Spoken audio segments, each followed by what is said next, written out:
thing. Oh my god, let me type my name in. Ew. How did you get that? How did you search that up?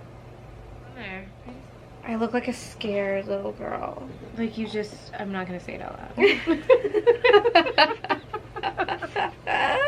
Do you guys want some cookies? And it's like, and then when he was painting my body, he was like humming while he was doing it. And that's when I looked at Gabby and I said, you know what? My gut is telling me we need to get on the fuck out of here. Time. Excuse me, sir. I'm naked. I would really like to get dressed right now. I just don't fuck with people humming. It's the creepiest shit to me. Or sometimes you just hum a random tune and I'm like... But he was... Gabby, no, seriously, I'm getting fucking pissed. Like, it's not funny to me.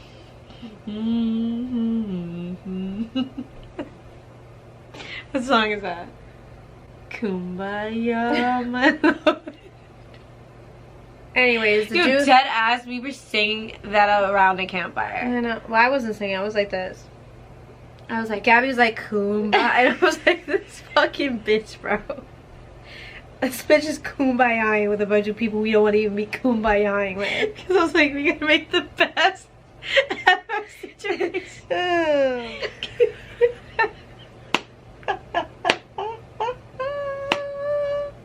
Once a week I will do styles of the week and I will break down every outfit that I posted on my Instagram.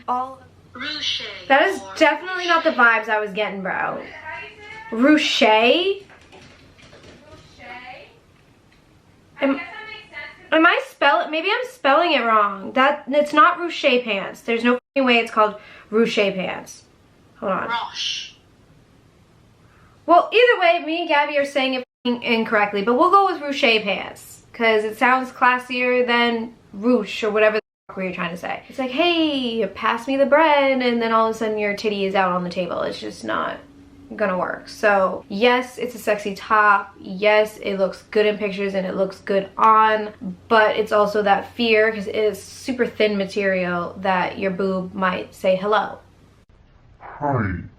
It's my tit on. Probably never gonna wear it again. Not on a date, not anywhere. It wasn't like particularly one of those outfits where I'm like, wow, I'm super obsessed with it. It was so bomb. I'm gonna wear it all the time. And currently these pants are completely sold out on the website.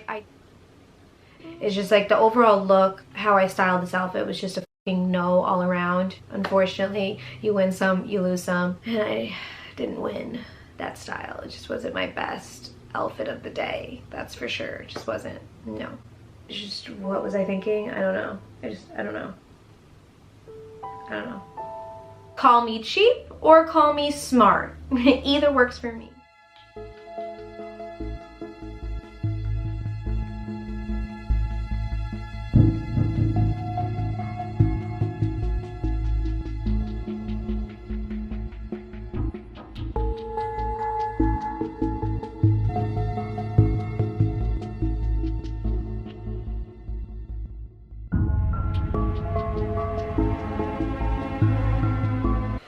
Everyone, welcome back to my channel. Most importantly, subscribe to our wave. At the beginning of each true crime, I'm just gonna put little clips of videos that we posted this week on our wave channel, and then you can decide if you want to subscribe. And if you do want to subscribe, the link is in the description box or ridethewave.com/thevictortwins/post. And yeah, anyways, welcome back to another true crime episode on my YouTube channel. I changed my header on YouTube and it says ex-reality star turned true crime junkie. That's me. Daniellevictor. Danny with 2 N's. Before I start this video, make sure that you hit the subscribe button but also hit the bell so you get notifications, because a lot of people are saying that they're not getting notified even though they have hit the bell. So I don't know what's going on with YouTube or my channel, but if you're new here, hit that subscribe button and welcome to my channel and a new true crime case. Today's true crime case was suggested by an anonymous email. I'm not even kidding. They emailed from an email called Anonymous Bitch, and they have a picture of Blame It on Quay as their header, and they have no signature or name. So clearly it's an email finsta. Didn't realize people actually made those or are still making them. So my suggestion to this person is stop making finstas in 2021. I can assume that this person on this email is probably like a hater who watches my true crime but then gets online and talks shit about my true crime, and that's why they want to remain anonymous. But who knows? Anyways, anonymous bitch, I'm taking your suggestion. This one is for you. They suggested that I cover the true crime case about a teenage killer named Tyler Hadley who killed both of his parents with a claw hammer and then threw a party at his parents' house with the bodies locked in the master bedroom. It was actually one of the biggest parties Port St. Lucie, Florida has ever had. Shaking my fucking head, the world is fucked, alright?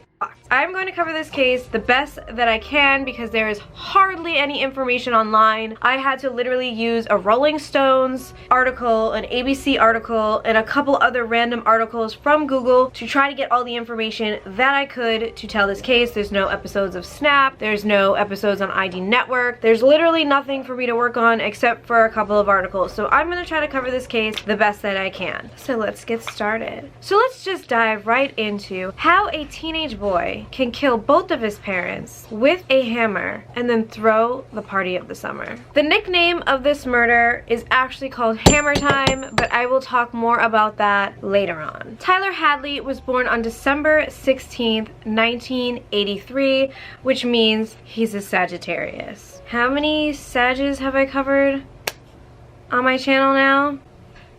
You fucking Sages. I don't really know that many Sagittariuses personally. I've only slept with one time. It was a one-night stand. I, Daniellevictor, don't do one-night stands. So the fact that he could sleep with me only once and then never want to see or call me again just goes to show that he's a fucking psychopath, like all these serial killers.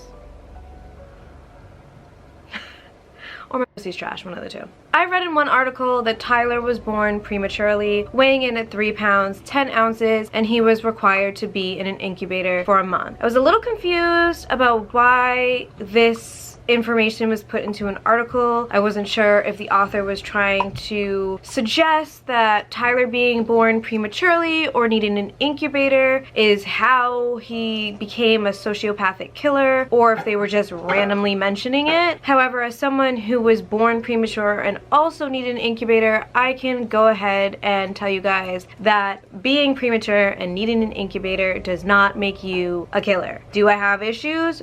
For sure. But have I ever thought, let me pick up a hammer and kill my fucking parents and throw a party? No, not at all. I don't even like squishing bugs, and bugs are creatures that I fucking despise, okay? So being premature and needing an incubator does not make you a killer. Not quite sure what that author was doing there, but I'm here to let you know that those two conditions do not make you a psychopathic killer or a sociopath. However, it does make me wonder what physical and or mental issues arise in a person if they are born prematurely. Friends and family of Tyler described Tyler as being a sweet boy, but also one that was withdrawn, kind of awkward, especially socially awkward. But he was also referred to as loving. At a very, very, very young age, Tyler kept to himself. He had depression, he had anxiety, and he also struggled with the eating disorder bulimia. For anyone that doesn't know what bulimia is, it's basically when you eat, and I don't know if you eat excessively or you just eat and you throw up after. I have not heard of many men having bulimia, or I haven't seen a lot of videos or heard a lot of people discussing men that have bulimia, which makes me wonder maybe men suffer with this eating disorder in silence because it's not like a manly thing to have bulimia. I'm not sure what the stats are of men having bulimia, but Tyler struggled with bulimia at a very, very young age. He had very low self-esteem. He had pretty much no self-confidence. So on top of being depressed and having anxiety, he did not enjoy how he looked physically. Now, every time I think of bulimia, I think of this video that they showed us in school growing up, and I don't know, comment below if your school also showed you this video, but it was like eating disorders, and I think they went through each one. And the bulimia one, it was this girl who suffered from it, and she would eat and then throw up in jars and then leave the jars in her closet. And in the video, she opened her closet and there was just It like makes me like, I feel like I would have gag. There was just jars and jars and jars and jars of like her old throw up, and she was like a hoarder of her old throw up. Does anyone know what video I'm talking about? Anybody? It's literally what nightmares are made of. Like, me just thinking about it right now, I feel like my day might be ruined. So every time I think of bulimia, I just think of that fucking video, and it just haunts me. To this day, it's like, okay, that's one of those videos in school that actually worked, because I never, ever, ever to this day forgot about it, ever. Tyler would start sports or other hobbies, and he would quit almost immediately after starting. He convinced himself that he was always one step behind everybody else, that he was never good enough, he was never going to be good enough. So even though he played sports or he would get into playing an instrument, no matter what he did or what he signed up for, he always ended up quitting. He never did anything that he was like, I'm good at this, I'm gonna keep doing this. He just quit. So clearly something in Tyler's brain or life or whatever convinced him or has taught him not to love himself and not to try, because trying is going to get him nowhere, because he is never ever ever going to succeed. Now, I don't know if that's something that's mental, if that's mental health having those thoughts, or if that's the pressures of being in a household. For example, there's a lot of people that are straight A students, captains of their soccer team, whatever, and they end up killing themselves, and in their suicide notes they'll write, I can't deal with the pressure of my parents wanting me to become a soccer player at yada yada yada. So it's hard for me and for anyone really. I'm not a psychologist, you're probably not a psychologist, and if you are, I'm sure it's hard for you to determine anyone's case without actually speaking to them first. So it's hard for me as a person that's just reading this article about Tyler to understand his issues and why he had these thoughts, or why he thought he wasn't good enough, or even how he got into an eating disorder. Like, an eating disorder for a young kid to have is rare. I don't know if eating disorders start in high school or at a young age, but Tyler got his very, very, very, very young. I think maybe even before the age of 10. That's very, very young for a kid to look at himself in the mirror, not like what he's seeing, and throw up after he eats. So I'm a little confused as to how Tyler got to this thought process as a child.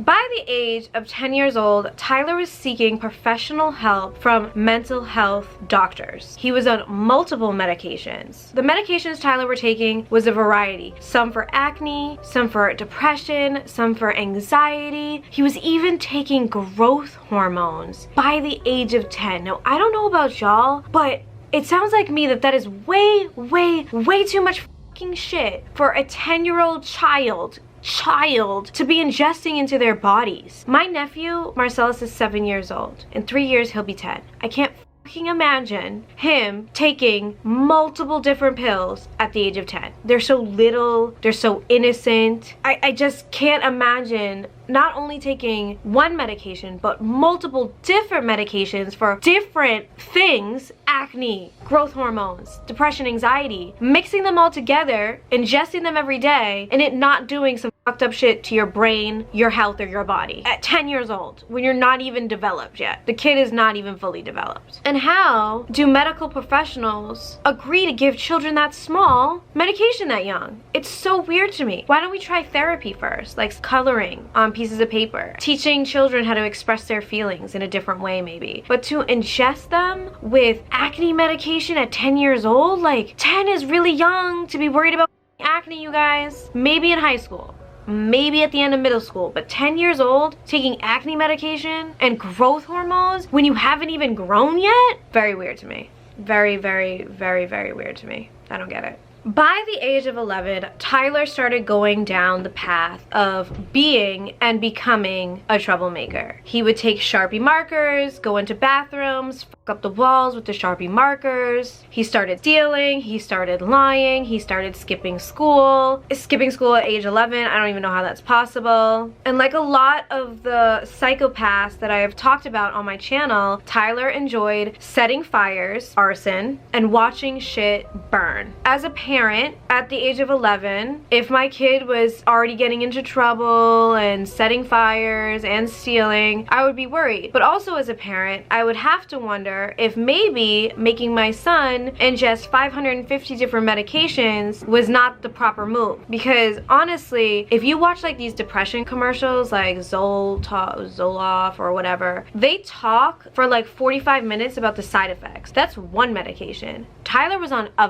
various amount of medications that all probably have 20-minute long worth of side effects. Mix all those side effects together, maybe you're gonna get a troublemaker. I don't know. I don't know how medicine works. I don't know how medicine works when you mix it together, but I know that a kid should not be taking that much. Just shouldn't. And by 11, he's heading down this road. He's becoming a killer. 11 years old. He is becoming a killer. And someone who will eventually kill his parents.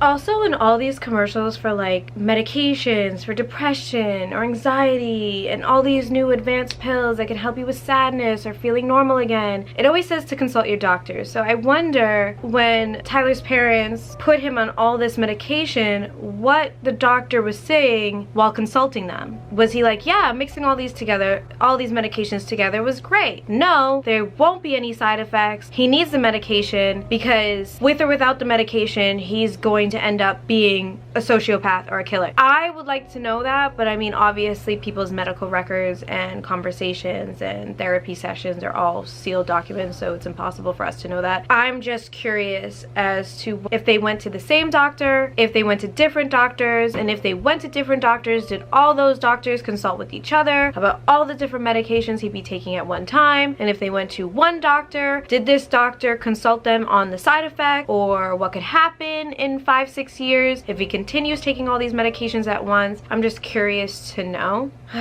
Science and medicine, it's amazing and crazy that you can get a cough and have bronchitis and then take the Z-Pack, and in 5 days after taking these little antibiotic pills, you feel like yourself again and brand new, and it's like you never had a cough, and you wonder what is in that pill to make my cough go away.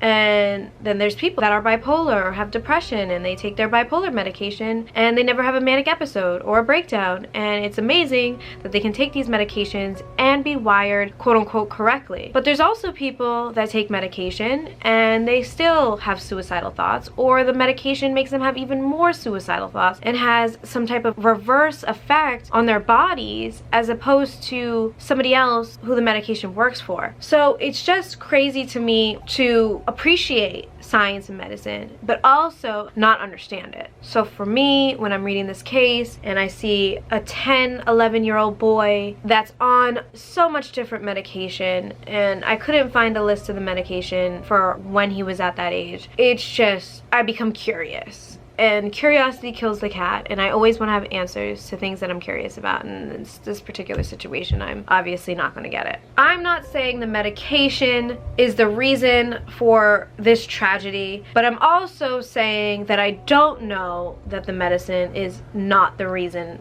for this tragedy. Who are we to say that the multiple pills and the multiple different side effects of the pills that Tyler were taking didn't create the monster that he became? It also can't be determined if Tyler was born a monster and he was always going to be a monster and a killer no matter what medication he took. And the reason I say that is, I think I've mentioned this in a bunch of YouTubes, but my brother tricked me into watching this movie called We Need to Talk About Kevin. He came over, it was like a Sunday, and he's like, go upstairs, watch the movie, we need to talk about Kevin. So I'm like, okay, cool, thinking it's gonna be like some type of thriller, like an exciting movie, I don't know, yada yada yada. I put it on. It is, I will never watch it again, ever watch it again, but I will never ever forget this movie. Whoever produced this movie, they did their job making me feel a type of way. Basically, without giving the entire movie away, but giving it away, spoiler alert, this woman and her husband have a child. She doesn't want the child. I believe her husband does, she doesn't. Kevin's born. Her and Kevin, from the very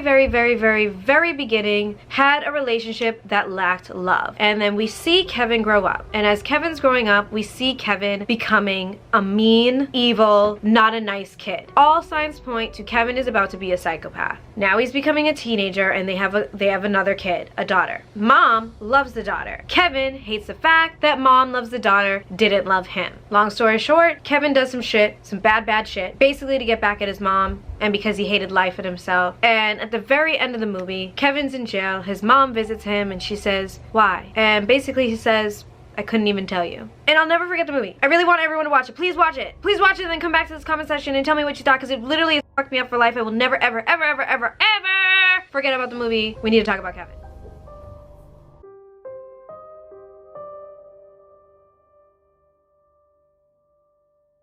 But as I'm reading about Tyler, it makes me just change the name of the movie to We Need to Talk About Tyler, because I'm wondering if maybe at the very, very beginning there were signs in Tyler just like there were signs in Kevin. And Kevin didn't go to any therapy in the movie. He was basically just born evil. He was a monster without medication. So was Tyler just like Kevin in this movie and was going to be a monster no matter what happened? I can't answer that, and that's why this case is very frustrating to me, because I don't understand it. I mean, you can't really understand any killer at the end of the day. Like any case we cover, when I did the Lululemon case, Brittany Norwood fucking stabbed her coworker over 300 times because she wanted a job at Equinox, and I will never understand her thought process, how she thought staging a murder and killing her coworker because she stole a pair of leggings and got caught was ever going to work for her, and how her mentality got her to that point. And then all these serial killers, Ted Bundy, Jeffrey Dahmer, the Ken and Barbie killers, all these people that just kill, rape, murder. You don't get how they became this way because there's no explanation as to why someone is that evil. Are they born this way? Are they born evil? Did medication make them evil? Was there any helping them? Or were they put on this earth to specifically do these crimes? It's mind-boggling. And I think this case with Tyler Hadley really makes me sit down and say that we are never going to have that answer. I don't care if the best psychologist on the face of the planet decides one day this is how a serial killer becomes a serial killer, because there's actually no proof that that's actually why. Why did Ed Kemper have to kill co-eds? Because he hated his mother. He blamed his mother for wanting to commit murders. But let's say his mom did love him, did get the love that he wanted and needed in the house. Would Ed still have been the co-ed killer? Is it how you grow up? Is it medication that you're taking? Or is it just simply you're born to kill? I know I just went off on a tangent and I kind of just thought out loud my thoughts about Tyler, but this case is so sad all the way around, in full circle, all of it, that it makes me question how the so many times. I say how during my research of this true crime, I don't know how many times. Like, how does a 10-year-old take multiple medications? How is an 11-year-old going to the woods and starting fires? How does a young boy get bulimia? How does a young boy, high school student, kill his parents and throw a party? And so we're all gonna have these questions, and we're all gonna ask these questions while I tell this case. And despite how I tell it and give my thoughts on what I think is going on, really at the end of the day, this case will frustrate all of us because we are never going to understand it. Or Tyler, ever. Or anyone like Tyler, or anyone that kills for that matter. But let's continue. By the age of 12 years old, Tyler, on top of all the medications he was taking, turned to liquor and weed, which is fucking nuts because 12 is just so young. So young. I didn't have my first sip of liquor till I was 14, which is so fucking young as well. I highly suggest against it, but when I think of 14, it seems so much older than 12 to me. 12 is just so young. I feel like I was still playing rocket ship in my brother's closet and jumping in piles of leaves in the backyard while my parents raked during an autumn fall. I was not thinking of drugs or liquor or weed or had any clue what any of that was at the age of 12. So it kind of makes me sad to think, what the was Tyler going through? What trauma was he dealing with internally at 12 years old to turn to liquor and weed to suppress whatever pain he was feeling or emotions he was trying to drown out? 12 years old, you guys. 12.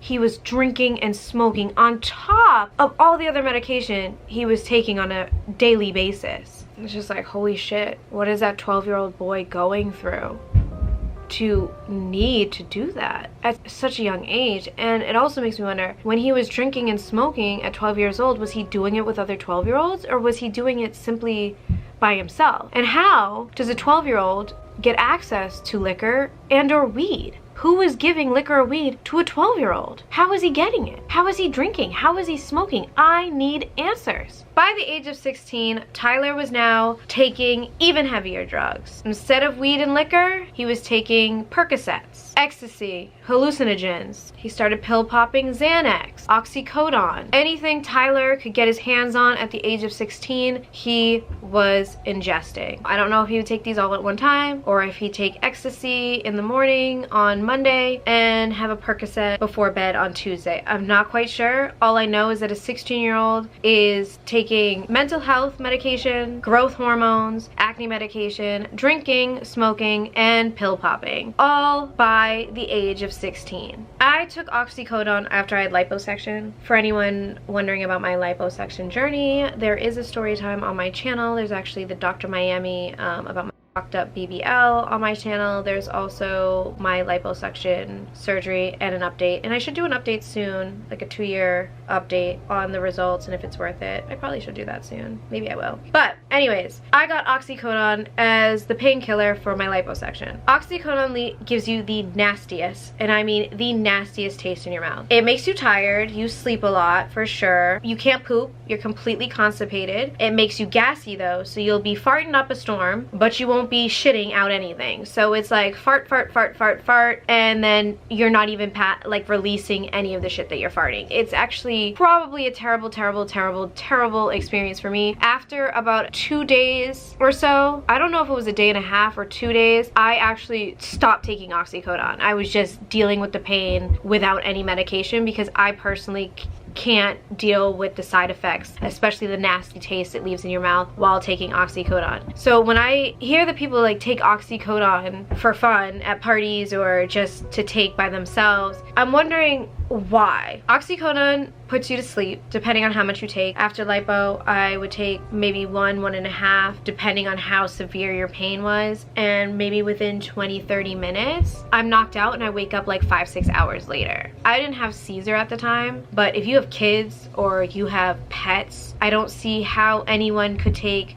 a pill like oxycodone and function throughout life. And I don't see how a 16-year-old can take a pill like oxycodone and be living a healthy teenage life. It's wild to me. Before we continue discussing Tyler, who will eventually become a stone cold, rage-filled killer, let's discuss his victims. His parents, Blake and Mary Jo Hadley. His father, Blake Hadley, was 54 years old at the time of his murder, and his mother, Mary Jo, was 47 years old at the time of her murder. 54 and 47 to me is so young. They were young. They had lots and lots and lots and lots of life still left to live. Blake and Mary Jo settled down in Port Lucie, Florida to be closer to Blake's parents. Blake's parents lived a couple towns over in a quiet little area called Stewart, and so they wanted to be close to his parents and move to Port Lucie. Port St. Lucie is on the Atlantic coast of southern Florida, in between Orlando and Miami. It's described to have a relaxed atmosphere, quiet neighborhoods, clean streets, affordable housing. It had a lot of retirement homes, a lot of golf courses, and for teenagers or kids growing up or people that like to have fun, Port St. Lucie is not the town for you. It's very boring, it's quiet, things shut very early in this town, city, whatever. It's like a place I feel like people might settle down if they're retiring, maybe. That's the vibes I'm getting from reading about Port St. Lucie. Probably not an ideal place to raise teenagers. Blake Hadley was a watch engineer for 30 years at the St. Lucie nuclear power plant, and Mary Jo was an elementary school teacher. When Tyler was growing up, Port St. Lucie, the city, was most known for the New York Met because they held their summer or spring training camp there, and also they were best known for marijuana, their weed. Drug dealers back in this time would buy houses during the real estate boom, turn these houses into weed growing plants with LED lights, etc., however you grow weed, and then they would sell weed. So Port St. Lucie was known for drug dealers to come in, buy property, grow their weed, and sell their weed, which is crazy because now you can just grow weed without having to do all this sneaky shit. Like in California, like people grow weed as a job. They sell weed legally. Like I can get in my car, drive to a dispensary without having a medical license and just pick up weed. And back in the day, it's like people had to buy houses and grow their weed in houses and not get caught because they couldn't go to jail. And it's just so fucking weird that weed has ever been illegal or people used to have to do this shit. So weird. However, at this given time, so many drug dealers were going to Port St. Lucie that it actually got the nickname Pot St. Lucie. Believe it or not, for a place that's quiet, has clean streets and nice neighborhoods, Port St. Lucie has a very high crime rate. It's a very boring place, and boredom should never be an excuse for crime, let alone murder. But people in Port St. Lucie disagree. They do. In Port St. Lucie, people commit crimes and they commit them often. I don't know if it's because there's nothing else to do. I don't get it, but they do have a high crime rate. This place actually sounds like a fucking nightmare to me. I've said in a lot of my true crimes, and I'll always say it, that I prefer and I would rather live in a big busy city. There's high crime rates in big busy cities, but a city compared to a small suburb where there's not much going on and there's not much to do and everyone knows everyone, or no one knows anybody but everybody knows anybody, if that makes any sense, sounds like a nightmare to me. And Port St. Lucie, from the way it's described online, sounds like a nightmare. I would not want to live there at all. Before Tyler went to high school, people described Tyler as having a very close relationship with both of his parents, a very loving relationship, the type of relationship where Tyler would wait for his dad to come home from work and they'd go swimming in the pool or play basketball, and he's close to his mom. But for some reason, it's around the age of 15, or when Tyler officially entered high school, he started to drastically change, and so did his behavior. Keep in mind, Tyler, before high school and all of his life, was always quiet, always socially awkward, and always a little bit odd. But when he got to high school, he became even more awkward. He became harder to read to friends and family, and his behavior became completely unpredictable. Tyler is the type of teenager that would be labeled troubled in high school. People call Tyler hyper and bizarre, which is interesting to me because in last week's true crime, when I covered the Cassie Jo Stoddard case, one of the teenage killers in her murder, Brian Draper, was also described as eccentric and was described as someone who had very hyper behavior. It wasn't clear to me when I covered the Cassie Jo Stoddard case if Brian was in fact taking medication like Tyler was, but I find it very interesting that both Brian Draper and Tyler Hadley were described by others as hyper and eccentric. Makes me wanna not hang out with anyone hyper. Tyler Hadley craved attention just like Brian Draper did in the Cassie Jo Stoddard case. Both probably felt like they didn't belong, felt lonely, isolated, and craved and desired popularity and fame just like the Columbine killers. For example, Tyler would be in the middle of class in high school and he would randomly blurt things out in the middle of class, things that had nothing to do with the lesson, made no sense, or he would just do random animal noises like mooing like a cow. Craved attention, even if the attention wasn't good. Even if the attention wasn't good. Just like Brian Draper. A neighbor of the Hadleys, whose name was Dee Dee Maynard, refused to let her son play with Tyler because Dee Dee caught Tyler smoking weed in the nearby River Park Wildlife Reserve. He was smoking with a few other boys. And just like most mothers who are in denial that their child is heading down a dark path, when Dee Dee presented these accusations of Tyler to Mary Jo simply stated, "My son doesn't smoke." She was in complete denial. 2 weeks later, after Dee Dee approached Mary Jo to let her know about Tyler smoking, and Mary Jo not believing it, Tyler and a few of his friends dragged a couch into the River Park Wildlife Reserve, covered it in gasoline, and lit that bitch on fire. The fire department had to be called to put the fire out. Unlucky for Mary Jo and Blake, Tyler and his little crew of arsonists were just given a warning, and no one actually got into serious trouble. But now Mary Jo and her husband Blake have a reality check about Tyler and the direction in which his life is going. 10 weeks prior to Tyler's party and the murders, Tyler got into a physical fight at one of his friend's house. I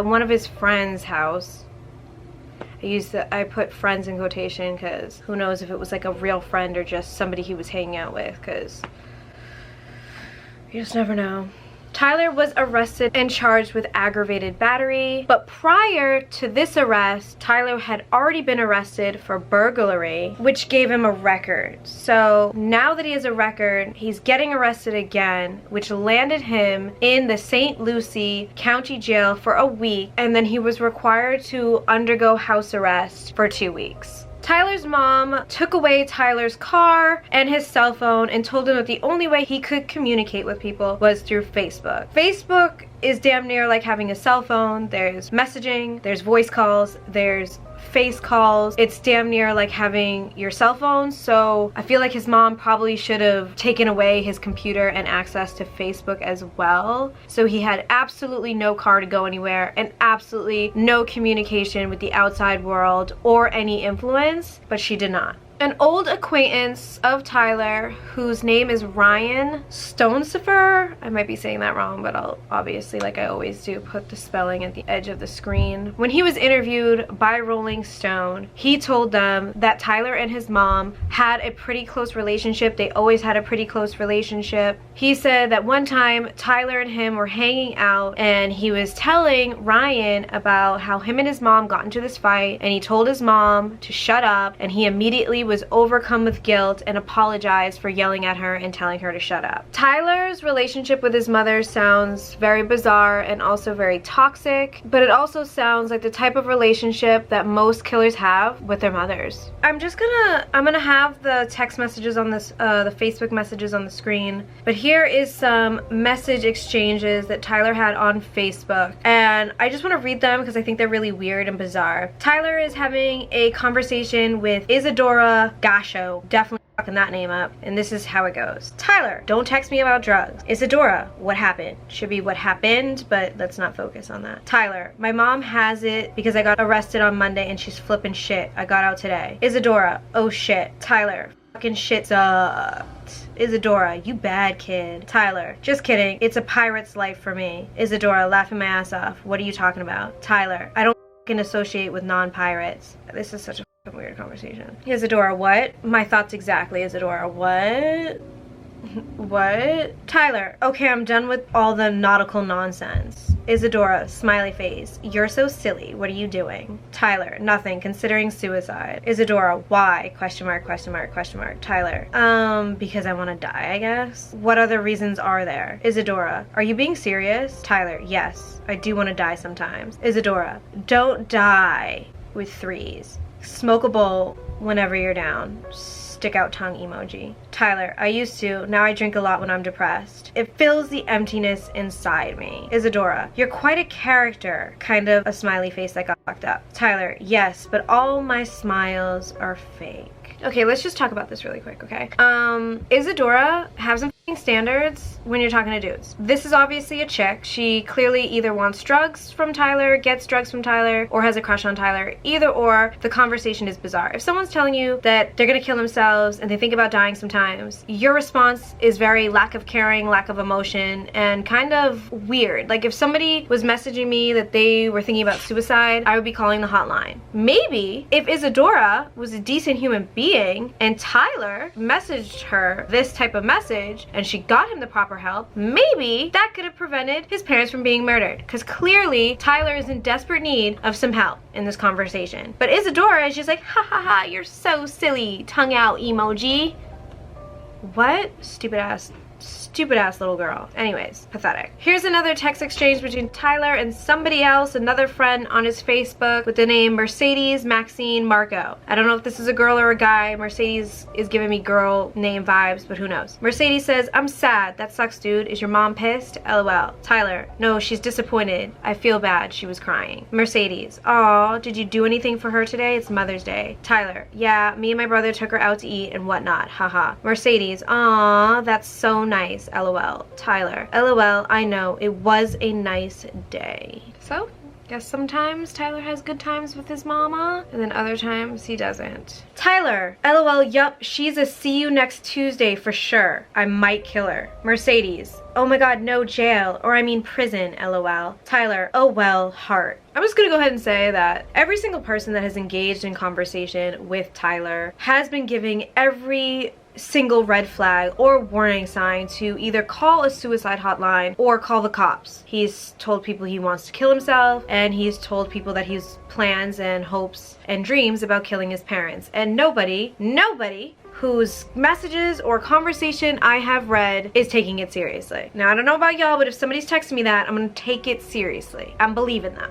Are you? 1 month before the party and the murders, Tyler had gone out at night, got so wasted, came home intoxicated, but before he came home intoxicated, he actually pissed in one of his friend's beds. Now, if I had a friend and they pissed in my bed, our friendship is probably going, I'm probably gonna be cutting ties. Because there's certain lines you don't cross, and pissing in my bed is one of them. Gross. Anyways, at this point, Mary Jo is concerned. She invokes the Baker Act, which under Florida law allows parents to admit their children into mental health clinics if they're under the age of 18 for involuntary psychiatric treatment. This act is only used if it is deemed a substantial likelihood that without intervention, the child will cause serious bodily harm to themselves or to others. Mary Jo admitted Tyler to a clinic called New Horizons. Mary Jo herself also at some point in her life or at the time of her murder had been suffering or had suffered from depression, and she feared that Tyler was probably going through the same thing, and she just wanted to help him. One of Mary Jo's co-workers asked Mary Jo if she feared that Tyler was going to hurt her one day, and Mary Jo told this co-worker that she didn't fear Tyler hurting her. She only was scared that Tyler was a danger to himself, and she was worried that Tyler would eventually hurt himself one day. So I read in an article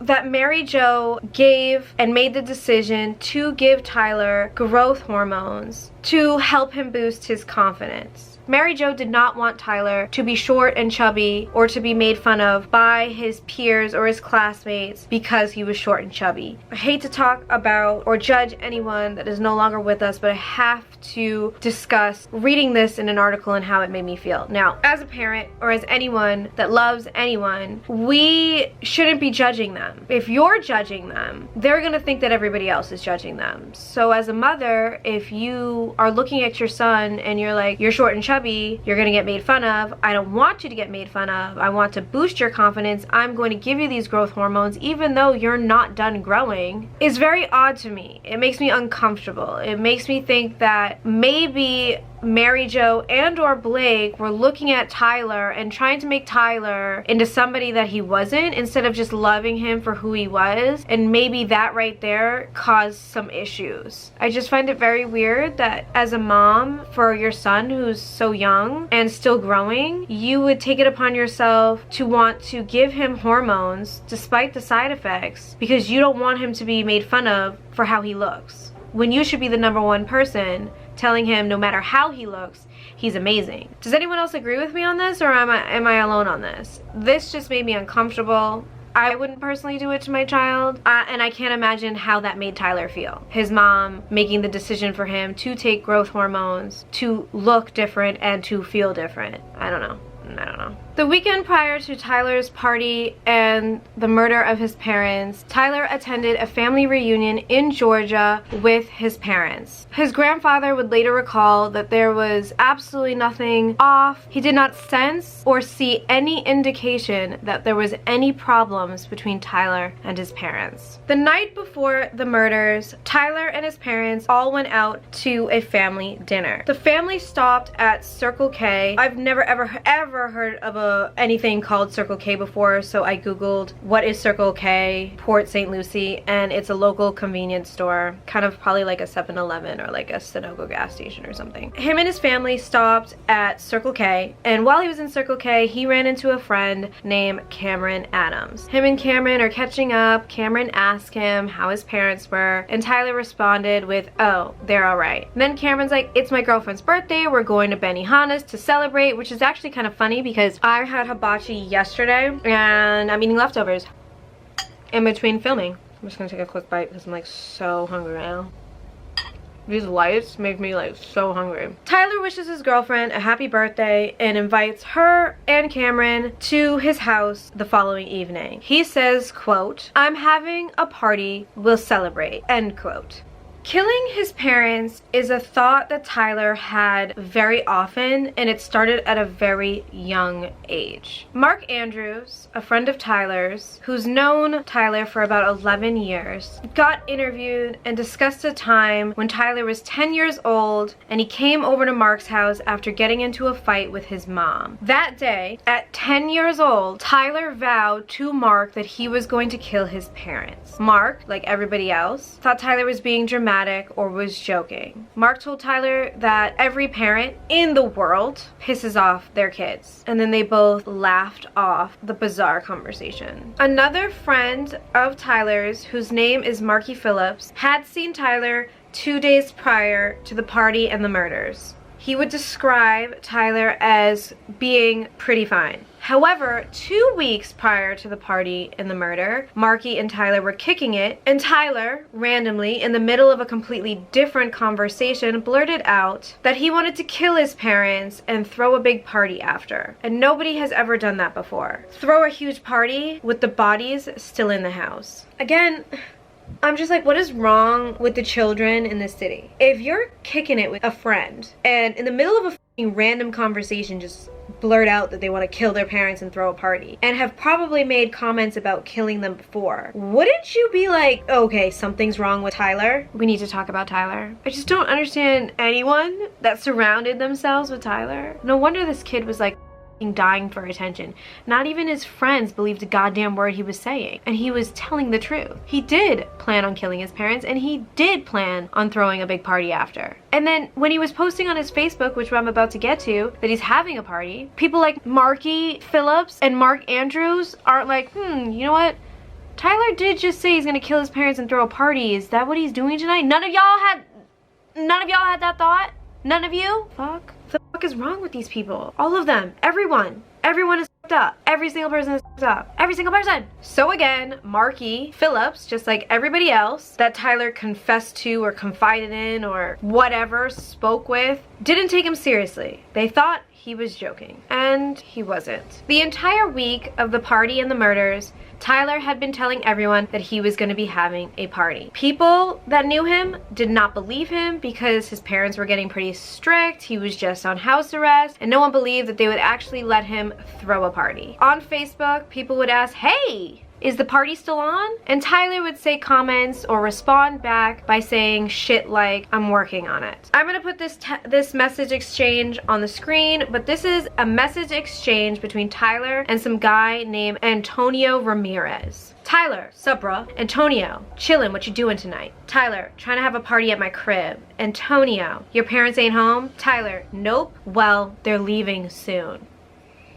And what he means by leaving soon is he means they're gonna be dead soon. Here is a very disturbing message exchange between Tyler and some kid named Matt Noble. Matt was 17 at the time these messages were being exchanged. And these messages were exchanged at 9:40 in the morning on the day of the party and on the day of the murders. Matt, did you do it? Tyler, no, but I'm gonna. Matt, bet. You really should now. Do it. Tyler, don't worry, I am. Then I'm having a party. Matt, yeah, party time.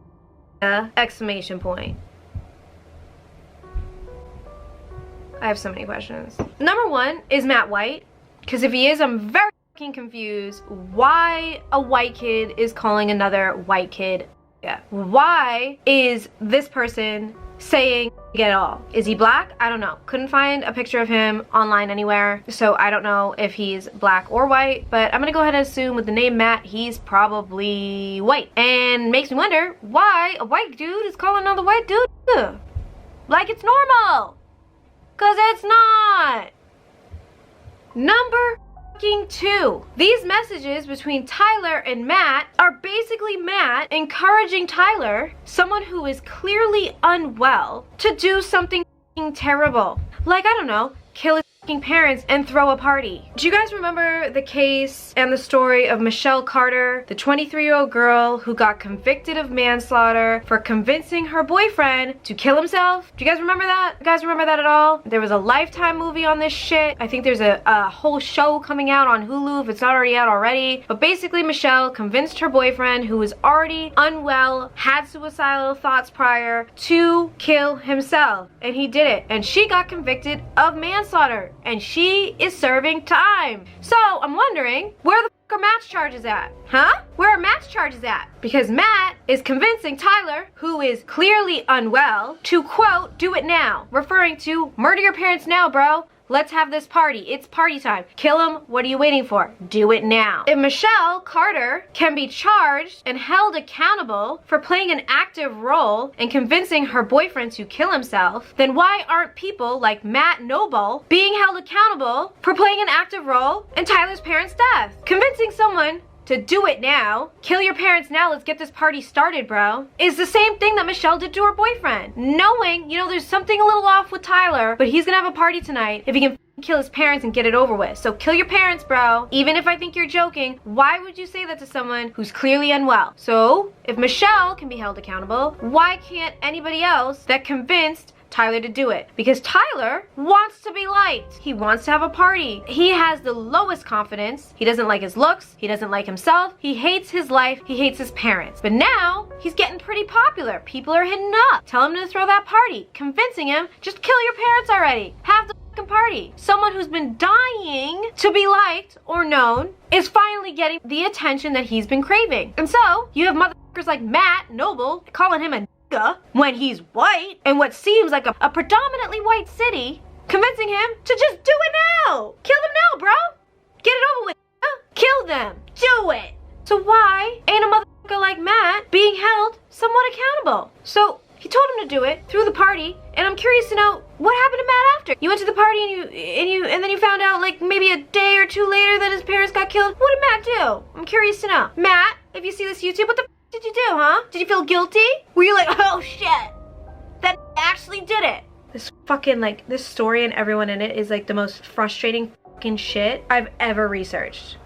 I probably say that like all the time, but this is pretty fucking frustrating. So frustrating. On July 16th, 2011 at 1:15 in the afternoon, Tyler posted on his Facebook wall, party at my crib tonight, ...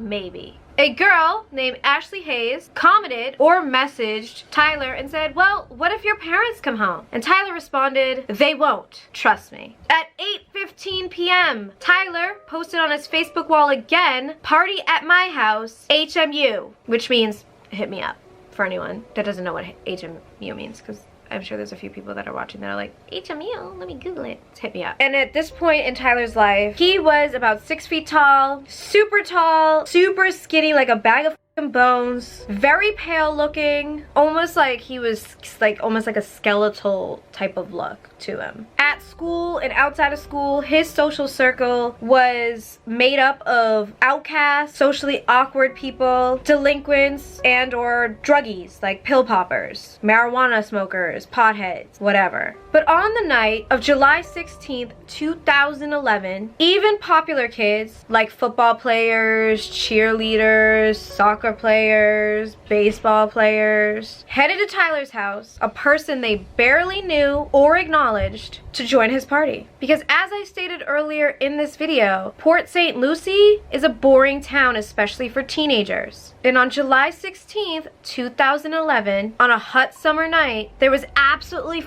nothing to do but go to Tyler's house for his party. A house of someone that 90% of the people that attended would rather not be going to. But there was nothing else to do. I am encouraging anyone who is new to my YouTube, new to hearing me tell true crime cases, to go to my previous true crime case about Cassie Jo Stoddard, because I talk in detail about my opinions of high school parties. Now, in the Cassie Jo Stoddard case, Brian, Tori, and her boyfriend Matt Beckham, Brian Draper, Tori Adamczyk, and Matt Beckham, Cassie's boyfriend at the time, who never got convicted or charged or tried or arrested for her murder, but I believe he was involved, all said that they were gonna throw a party at Cassie's house, but no one showed up except for Brian and Tori. And I said, that's a bullshit ass lie, because no matter who's throwing a party, whether it's an outcast, a loser, a delinquent, a pill popper, a weed smoker, if there ain't shit to do on a high school evening, high school kids are gonna show up to that person's house. So if in fact Cassie planned on throwing a huge rager, everyone, maybe not everyone, but multiple people would have showed up, not just the 3 dudes that committed the crime. This is a prime example of what the fuck I was talking about in my last true crime case, because Tyler, despite no one really knowing him, acknowledging him, or ever hanging out with him ever in life, still got their friends, got in their cars, and went to this dude's house to party, which is exactly what would have happened if Cassie Jo Stoddard actually threw a party or planned on doing so. I rest my case. Her boyfriend is involved and should get arrested. Thank you.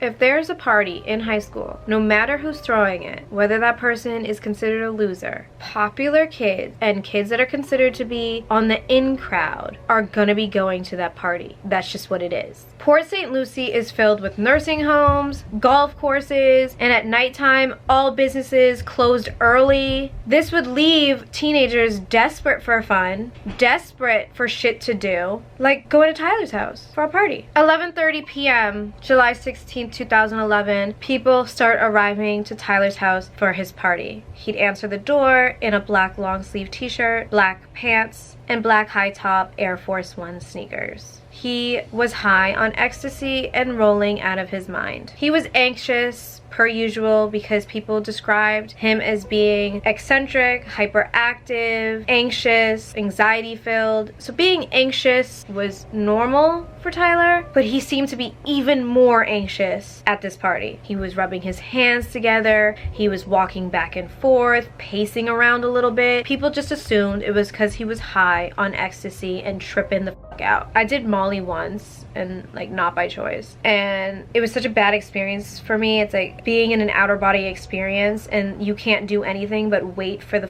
high to be over with and for the drugs to leave your system. It was a very miserable time for me. I don't suggest anyone who's watching it and has never tried it to ever try it. It's no fun. It's not a good time. Oh my god, I need to trim my ends. Ew! Yeah, I just talking about ecstasy or Molly just brings back that horrible night that still gives me anxiety, so thought I'd share. Before Tyler could even blink, about 50 to 60 people were at his house. It's literally the movie and party scenes we all watched in 80s and 90s movies growing up. Those scenes in those movies, like Can't Hardly Wait, starring Jennifer Love Hewitt, when someone in their high school was throwing a party and the entire school showed up at the party. That's literally what was happening at Tyler's house. Everybody came. Literally everyone was coming and would be there. Almost everyone at Tyler's house had no idea who the Tyler was, but yet they were there and they had no problem getting comfortable, setting up beer pong in the living room, going through the kitchen cabinets for snacks, heating up instant macaroni in the microwave and throwing the dirty dishes in the sink or on the counter, going outside, throwing empty beer cans on the lawn, making tons of noise. These people who didn't even know Tyler were in his crib acting like they owned the place. And shockingly, Tyler did not give a f about the mess, and he didn't give a about the noise, which is worrisome because no one at this moment knows, but he's got dead bodies in the house. So if you have a party and people are being too loud, wouldn't you be worried that somebody was gonna call the cops and you got dead bodies in the house? But Tyler, at this point, early on in the evening, was unbothered by everything and everyone. When people first arrived at the party, he would tell them, "You can't smoke inside, this is my parents' house, smoke outside." He eventually then said, "Never mind, everyone stay in the house, you can smoke inside, I don't really care. But despite what Tyler was telling these people at his party, the people at his party were doing whatever the they wanted to do. Tyler's word was irrelevant. They were gonna smoke inside, they were gonna smoke inside. If they were gonna smoke outside, they were gonna smoke outside. Who the is Tyler? We don't know. We don't care. We're just at this random house doing whatever the we want to do, which is the mentality of 90% of the people that were at Tyler's house on the night of the murders. Mike Young, who was a popular athlete and student at the time, was one of the people in attendance at Tyler's house. Now, Mike wouldn't on a normal occasion hang out with Tyler or be around Tyler, but just like most of the people in the city, he was bored and desperate for something to do. So off to Tyler's he went. Mike at some point was interviewed, and he said that he was sitting on the couch at some point during the party when this skater kid, he called him, came over and interrupted his conversation that he was having with a bunch of ladies. And he said, "Smells like dead people in here." And Mike was like, "What the does that comment mean? Like, can you clarify yourself?" And this skater kid just told him, "I don't know, people are just smoking pot in here." And then he just left the conversation. It makes me wonder if the house actually smelled like, I don't know what a dead person smells like, and I hope I never know what a dead person smells like, but in every article I've ever read on true crime, the smell is described as being really bad. But I don't know if the smell is really bad hours after decompensation, days after decompensation. I'm not quite sure how that works, but I do wonder if the house did have a smell, and if that person actually meant, "I smell dead people," not actual weed. Or this Mike kid just made this whole story up just to be interviewed. I don't know.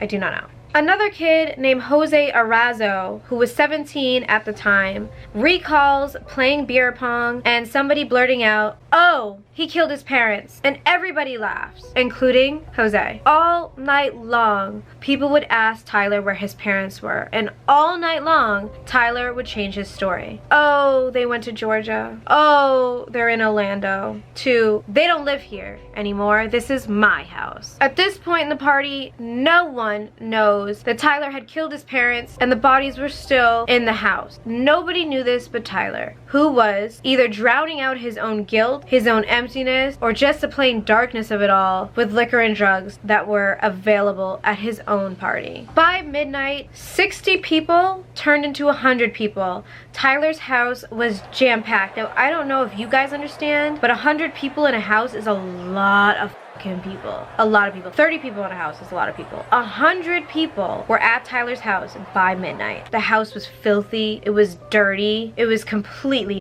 fucked up. The people in attendance destroyed that house. By 12:30 in the morning, all the beer at the party had officially run out. Oh no! So Tyler goes up to his friend Mark Andrews, the guy I just told you about, who's known Tyler for 11 fucking years, and his girlfriend Ashley Gershman. Mark at the time is 21 years old. So Tyler's like, hey buddy, can you drive me to Sunoco up the street? He pulls out money. He's like, I need you to just grab me a couple of cases of Busch Light. So Mark agrees to take him. So Tyler, Mark, and his girlfriend Ashley hop in the car and head on over to Sunoco. Mark goes inside to get the beer. While Ashley and Tyler are waiting for Mark to come back to the car from the gas station with the beer, Tyler looks at Ashley and says, "My father died." Ashley, assuming that Tyler lost his dad a long time ago or his father passed away a long time ago, didn't think much of this comment. I'm not quite sure where that conversation went, but I guess if I'm sitting in the back seat with somebody that I don't really know, but they are telling me that their father had passed away, I'd, one, be concerned about their well-being, make sure that they're okay, that they're good. And I'm also very inquisitive. I think it's in my nature because I'm just like an interviewee type of person. I probably would start asking questions, maybe even be kind of like a therapist. And maybe at that point, Tyler was just ready to confess. I don't know. I don't know how their conversation ended. But it seems to me that Tyler was so overwhelmed with guilt and anxiety about what he had just done that he was just ready to tell anyone, including his friend's girlfriend, who he barely knows. Back at Tyler's house, the party is not calming down. It's still busy. People are still partying. It's wild. It's wild, you guys. And you know what's also wild? The fact that all these high school students don't have curfews. I don't know about y'all, but in high school, I was not at a party at midnight. Unless, of course, I like lied to my parents and I was like, I'm sleeping at so-and-so's house, and then her parents didn't have rules, and then, you know, we went to the party that way. But my parents were strict. And when I was in high school, especially like freshman, sophomore year, there's no way I'm at a party at 12:30, 1 o'clock in the morning. No way. So I'm guessing that maybe parents in Port St. Lucie just don't give a fuck, because how is 100 fucking kids at a party and no one's in trouble? How? We got one kid walking around selling pills for $1 each. We got another dude walking around selling marijuana. And then we got some dude that runs outside high on God knows what, or drunk on God knows what. Fills one of Tyler's neighbor's mailboxes, runs into the house screaming, holding it in the air. And Tyler's like, put that in the back of my neighbor's fucking yard. Tyler's getting a reality check that, hey, people are out of fucking control. You might get the cops called on you because people won't shut the fuck up, and they're stealing your neighbor's mailboxes. Get it under control, Tyler. Get it under control. But he didn't. He absolutely did not. Anthony Snook, another person that barely knew Tyler, only knew him as some introvert from his school, got a text at 12:45 in the morning that Hadley's party was the biggest thing ever. And Anthony decided to hit this party up. So Anthony goes and he remembers Tyler being super calm, really relaxed. Anthony has looked at Tyler as this introverted kid at his school that laughs at his own jokes and now is throwing this huge summer fucking bash and is super calm, not laughing at his own jokes. So Anthony's walking around the party and he gets to the master bedroom. And the door to the master bedroom is closed. So Anthony's thinking, oh, there's probably people in that motherfucker getting high, maybe smoking some weed, doing whatever. So Anthony's like, I want to join whoever's in that bedroom. So he heads on over to the bedroom door and he realizes that the bedroom door is locked. Anthony, who is later interviewed, describes to the interviewer that he remembers seeing a black smear beneath the door. The smear was about 1 foot long. He described it as looking like oil-based paint that someone had unsuccessfully tried to wipe up or clean. A college soccer player who wished to remain unnamed in an interview with Rolling Stone said that he got to Tyler's house around 1:15 in the morning. He said the first thing that he noticed when he walked through the door was the foul, stinky smell. He said the house smelled like sweaty clothes that had been left out for far too long. Now, I don't know about y'all, but that ain't a party I want to be at. I don't want to be smelling no sweaty nothing anywhere. I think the smell of sweat is disgusting. So gross. So gross. This college player said the house was dirty. Dirty. There was dishes all up in the sink, food all over the counter. The floors were covered in grime and dirt and filth. There was picture frames hanging off the wall if they hadn't already fallen on the floor. There were cigarette burns on furniture, on walls. I'm a little confused why the people in this town are partying without any respect to somebody else's home and are just a bunch of dirty and filthy animals. It's fucking weird to me. I've been to a lot of high school parties in my day, and there are people destroying people's furniture or picture frames. That's just not how it was at any high school party I was at. So I'm confused about why the kids in Port St. Lucie are acting like a bunch of wild animals that have no respect for somebody else's home. Like, who raised these people? I'm so fucking confused. Anyways, this college player asked Tyler when he gets to the party, like, what are the fucking party rules? And Tyler says, just do whatever the you want, man. So this college player says, this dirty ass smell and the fact this house is filthy dirty, I'm gonna play some beer pong. So as he's playing beer pong, the ball rolls under the table and he goes to get it because it got stuck in this pile of like weird thick brown substance. He recalls being super grossed out by it, but picked up the ball, brought it to the kitchen, washed it off at the sink, and continued his game of beer pong. In this interview and this article with Rolling Stone, this part of the article was never brought back up again. So I don't know really the significance of it. I'm not quite sure if it was mentioned because the thick brown substance was blood or whatnot. It was just in this Rolling Stone article. So I'm gonna go ahead and tell you guys, I'm not quite sure if the brown substance was blood or just literally dirt buildup from the dirty ass floors. I'm not quite sure. But you know what I'm also not sure about? Why the college kid is at a high school kid party. You don't have like friends your own age to hang out with. You gotta hang out with high school age motherfuckers. Like, what a fucking loser. No offense, but you're a loser, my dude. Probably why you wanted to remain unnamed. because I'm judging you, and so is a lot of other people, because once you graduate high school, you probably shouldn't be going to high school parties. You're in college now. Put your big boy pants on and start acting like it. Everyone in this story sucks. Does anyone else agree? Anybody?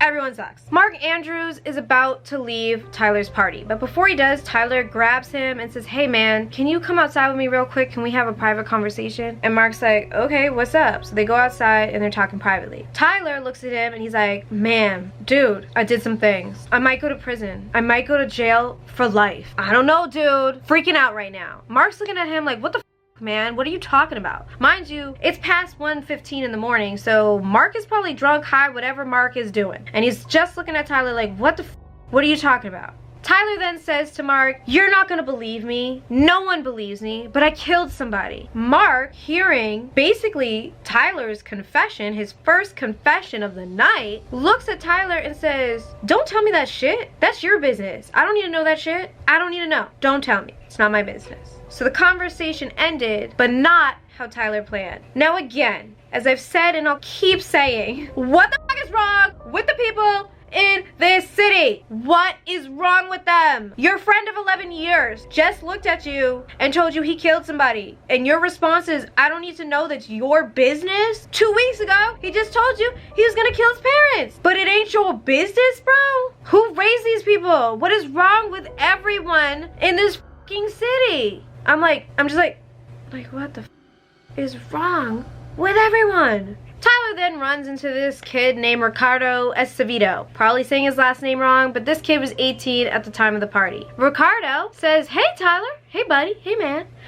Thanks so much for throwing this party, and thanks so much for the beer. And Tyler's like, yeah, for sure. You know, I wanted to do something fun before I go away. And Ricardo's like, right on, man. Like, where you going, buddy? And Tyler's just like, I'm gonna kill myself. Ricardo's like, why would you do that? And Tyler's like, I did something really bad. And Ricardo's like, what'd you do? It can't be that bad. And Tyler responds, don't worry. If I get caught, I'll be in jail a long time. And then Ricardo, like everybody else who's up in this entire story, just walks away, leaves the conversation, and goes about his goddamn life and business. So not only did Tyler confess to doing something really bad, but he also told another human being that he was going to kill himself. And another human being in Tyler's life didn't give a came to the party, drank what he could at the party, and left. If someone comes up to me and tells me they're gonna kill themselves or they did something really bad, again, I'm calling the suicide hotline or I'm calling the cops. One of the two. Ricardo heard this and left. Again, another shitty person in this story. Every single person in this story is fucking shitty. Every single person. Tyler, who's freaking out, as he should be, wanders off to his own bedroom. And in his bedroom, he finds his close friend and a neighbor who lived about 2 houses down the street, and her name was Kimberly. But people called her the nickname K Nasty. Now, I don't want to know why her nickname was K Nasty, but one can only imagine or assume why it is that. Okay? Don't need to know though. Tyler and Kimberly were close friends, or as close as a friend that one could be to a person like Tyler. Tyler proceeds to tell K Nasty that he's going away for 60 years. K Nasty's like, why? And he responds by telling her that she would find out tomorrow. And then the conversation ended. Now, how is no one curious? I'm like, no dude, seriously, tell me, like, why the f are you going away for 60 years? And like, why the random number? Like, why did you pick 60 years? Why am I gonna find out tomorrow? Can't you just like tell me right now? Aren't we best friends? Tell me all your deepest, darkest secrets right now. But nope, just like everybody else in the story, K Nasty didn't give a f and the conversation ended. Tyler, at this point to me, is ready to explode and just wants to give someone his full-blown confession. And no one who he has tried to tell is allowing him to give his full confession. He's frustrated and I'm frustrated just reading about it. Around 1 o'clock in the morning, Tyler runs into another friend, Michael Mandel, and asks him if they can go outside to speak privately. I don't know if Tyler was desperate for anyone to hear his story or at least to believe him, or if he was expecting to confess to his crimes and get a better and different reaction to killing his parents and also throwing the party of the summer. Either way, what I do know is that Tyler needed to tell someone what the fuck he did, and he needed someone to take him seriously. Michael and Tyler were best friends since they were 8 years old. No one knew Tyler better than Michael Mandel, and who better to confess to than your best friend? Tyler and Michael walk to the end of a street and stop at a stop sign. Tyler looks at Michael and he said, "I killed my parents." Just like everybody else, Michael does not believe Tyler. He just says, "Yeah, right." And Tyler says, "Pay attention. Look closer to the signs. Look in the driveway." So Mike takes a look in the driveway, and in the driveway are 2 cars. A black Toyota Tacoma that belonged to Tyler's dad, Blake, and a red Ford Expedition that belonged to his mother, Mary Jo. If his parents had really gone away, why were both of their cars still in the driveway? Again, Michael refused to believe Tyler and what Tyler was saying. Shit, I'd probably be in denial too if my best friend just looked at me and said I killed my parents. Because Tyler's parents are parents that Michael has been around just as long as he's been around Tyler. They have been in each other's lives just as long. I would be in denial too. I wouldn't believe it either. Tyler then tells Michael to go check out the garage. Michael looks around to make sure that no one is watching him and Tyler, and he sneaks into the garage. He throws on the light, and in the garage, Michael sees a bloody shoe print. I imagine his stomach fell to his ass, and he probably felt sick. Like, what the is going on? He probably got anxious, probably got nervous, probably was in shock, but either way, as quickly as he could, he got the out of the garage and shut the light and the door behind him. Tyler then takes Michael to the master bedroom. The door is locked. There were traces of blood on the bedroom door. Tyler unlocks the bedroom door and reveals to Michael a gruesome crime scene. There was dining room chairs, blood-soaked towels stacked in a huge pile. Underneath this huge pile was a white leg that belonged to one of his dead parents. Michael is fucking horrified. Tyler then goes into full confession mode and describes in full detail to Michael what happened to his parents. This confession is probably something Tyler has been dying to do all afternoon and all night, and now he finally gets to do it. Tyler explains that before 5 p.m., he took his parents' cell phones so they would not be able to call anyone for help. He listened to a Little Lucie song called Feel Lucky to get himself pumped up and hyped up for the murders. I listened to a little bit of this song by Little Boozy, and I'm gonna be honest with you, it's not my go-to hype song if I was gonna ever kill anybody. It's not really my go-to get ready hype up song for anything in general, but to each his own. Everyone has their own music that they get really pumped up with, and this was Tyler's choice. Little Boozy, Feel Lucky. Knowing that he would never ever be able to commit these murders sober, he told Michael he popped not 1 but 3 ecstasy pills to get him going. Now, I personally didn't realize or know that ecstasy could help somebody commit murder or get them to want to commit murder, because I feel like people are barely functioning on ecstasy. It's like you're having an outer body experience, but maybe that's the feeling he needed to commit this crime. Crimes, actually. It's a double murder. When the drugs kicked in, Tyler said he went to his garage, found a claw hammer, went back into the house, and then stood behind his mother for a full 5 minutes, just holding the hammer, staring at the back of her head, thinking about what he was about to do. 5 minutes, in retrospect, is a pretty long amount of time. So to me, I'm wondering how, for 5 whole minutes, did Mary Jo Hadley not hear, sense somebody standing behind her for 5 minutes? Did she have headphones in? Was she deep in work? How did she not hear Tyler walk into the room or breathing behind her? Or how did she just not sense a being right there? But either way, after 5 minutes, Tyler eventually picked up the hammer and hit his mom in the back of the head with it. Screaming out in pain, she yelled, "Why? Why?" Hearing his wife's screams, Blake Hadley runs into the room to see his wife being bludgeoned to death by his son. And just like his wife, his dad Blake asked Tyler, "Why? Why?" Tyler responds to his dad right before attacking him and murdering him and says, "Why the fuck not? I can't even imagine what a father must be thinking or feeling or going through, not only witnessing his wife being murdered by their own child, to then hear your own child have no remorse or sympathy and just respond with such an evil answer. Well, why the fuck not? Keep in mind, Blake Hadley was a big dude. He was 6'1" and 300 pounds. Tyler was 6 feet, tall, frail, and skinny. Which makes me question, how does a scrawny little high school kid overpower their 6'1", 300-pound dad? What happened in those couple of seconds or minutes or whatever where Blake Hadley saw his wife, saw his son, and then his son attacked him too? How did that skinny little high school kid have enough power to even get to his dad to hit him one time with the hammer?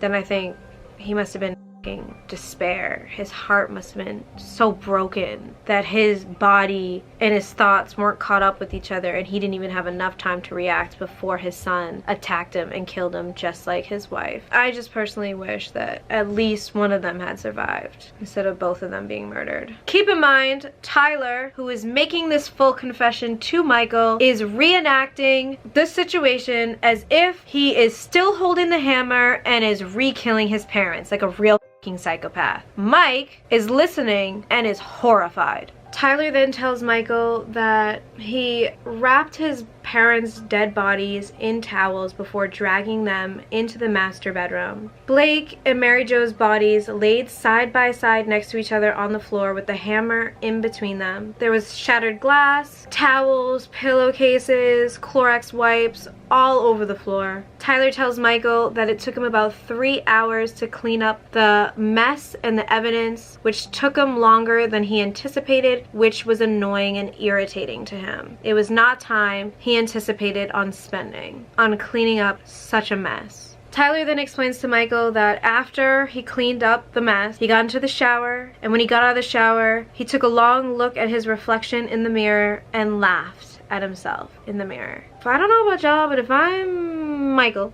and I'm Tyler's best friend and he's making this confession to me, I would be scared as shit that I would be next, that he was just gonna go on some type of killing spree, and I'd be looking for grabbable weapons and also emergency exits, because what the Michael, pissed the fuck off, horrified, disgusted, leaves the master bedroom and slams the door behind him. Another friend of Tyler's, whose name is Max Mazer, was standing in the hallway by the bedroom and witnessed Michael leave the master bedroom and slamming the door. In an interview with Rolling Stone, he did describe Michael as looking deranged while leaving the master bedroom, like he was looking over both shoulders. Probably scared as shit that Tyler was gonna be behind him with a hammer and he was gonna die too. Just a wild guess. The most f***ed up part of it all is, despite getting Tyler's confession, witnessing and seeing Blake and Mary Jo Hadley's bodies, dead bodies, on the master bedroom floor, leaving the room angry and horrified, Michael Mandel did not leave the fucking party. I repeat, he did not leave the fucking party. He did not leave the fucking party. Can you even believe it? Can you even fucking believe it? This dude stayed at the party for another 45 minutes. Even went to the garage and took a selfie with Tyler, the same garage that had the bloody shoe print, before actually leaving the party. This shit is so fucking weird. I literally got no words. I don't know what the is wrong with everyone in this fucking story or in Port St. Lucie, but it's fucking weird to me. It's so fucking weird to me. Why the would you stay at a party after seeing dead bodies? And can you like get in trouble for that? It's just like, what the dude? He did an interview with ABC, and the dude, I probably can't put that interview in here because ABC is really strict, but you can look up Michael Mandel interview with ABC, and he's being asked why he stayed, and his answer is just like, I'm really gonna try to put this clip in, but it's so uncomfortable to me, and he sounds like such an idiot, but I also feel like he also has issues. Like, the kid doesn't seem right in the head at all. He explained that he took the picture because he knew that he was not gonna see his friend outside of jail ever again, and he didn't see Tyler as a murderer. That was his best friend of his entire life, and he was always gonna be his best friend, and despite seeing the bodies and knowing what he did, he wanted that moment with him because he knew they were gonna have no more moments, which I kind of get, but still, there is dead bodies in the master bedroom. Dude! I got no words. None. While most of the 40 or so people here Saturday night were having a good time, Tyler Hadley shared a dark secret with his best friend. That friend told us that Hadley planned to kill himself if and when police discovered a gruesome crime scene in his parents' bedroom. Tyler Hadley and Michael Mandel took this picture Saturday night. It was the last picture Mandel thought he'd ever take with his best friend. Mandel says Hadley had just made an unbelievable confession that he'd killed his parents. After he told me, I didn't believe him because he's been my best friend forever. I would never suspect anything like this. And I was looking around. He told me if I look at enough, I could see signs. I looked on the floor, I could see signs of blood. And that's when I went around back and looked in his parents' bedroom. It's something Michael Mandel still can't comprehend, even after seeing it with his own eyes. I saw bloody sheets piled everywhere. I saw broken pictures with blood on them, and I looked down and I saw his dad's leg. Mandel says the two have been friends for years, though Hadley started getting into trouble around the age of 15. He says Hadley complained of arguing with his parents and claimed that rap music and his parents' financial troubles influenced his actions. And Mandel says Hadley took ecstasy on the day of the killings. Mandel wanted one last picture with his longtime friend. After I found his parents, I knew it was going to be the last time I seen him. This is that look on his face. You could see the horror in his face. That's not normal Tyler. Even though you know he just killed two people, you don't see him as a killer. You still see him as a friend at that point? Yes.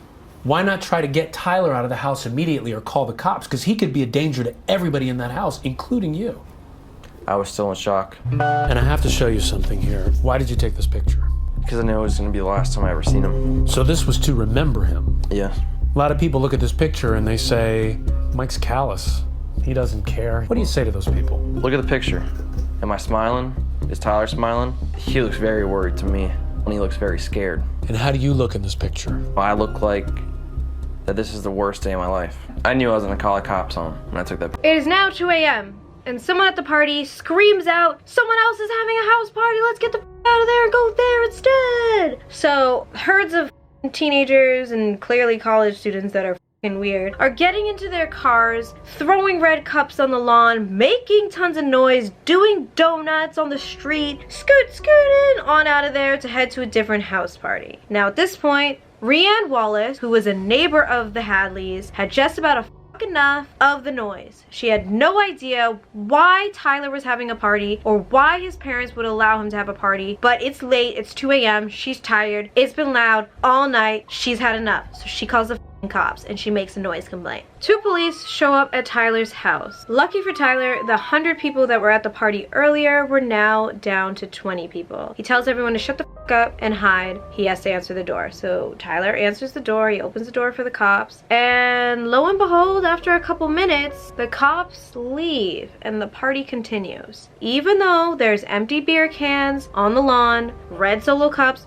on the lawn, and clearly there has been underage drinking, the cops bounce and the party continues. Now, I don't know how that happens in Port St. Lucie, but when I was in high school, if a cop showed up to the party, we're running out the back door, we're running through the woods, and we're getting the fuck out of there because no one wanted to be taken in by the cops, so our parents are called and told that we were drinking at a party with no adults. Here in Port St. Lucie, I guess it's cool to drink underage. You just gotta keep the fucking noise down. Bizarre. Again, everything about this city and everyone in it is bizarre. When the cops leave, Tyler starts freaking out. He's convinced that they know that there's 2 bodies in the house in the master bedroom. He closes the blinds, he starts pacing back and forth. He's getting really sketchy. He was convinced they were definitely going to come back. Right before Michael Mandel leaves Tyler's party, Tyler had also confessed to him that he planned on taking Percocet pills, overdosing on them, and killing himself. Before Michael left Tyler's, he found 10 Percocet pills that Tyler planned on taking to kill himself and hid them in a closet in the house. He then leaves. Now, if Michael is really Tyler's best friend, why would he leave? If you think your friend is going to kill themselves, whether you hid the Percocet or not, why would you leave? At 4:40 in the morning, Tyler posted on his Facebook wall again, "Party at my house again.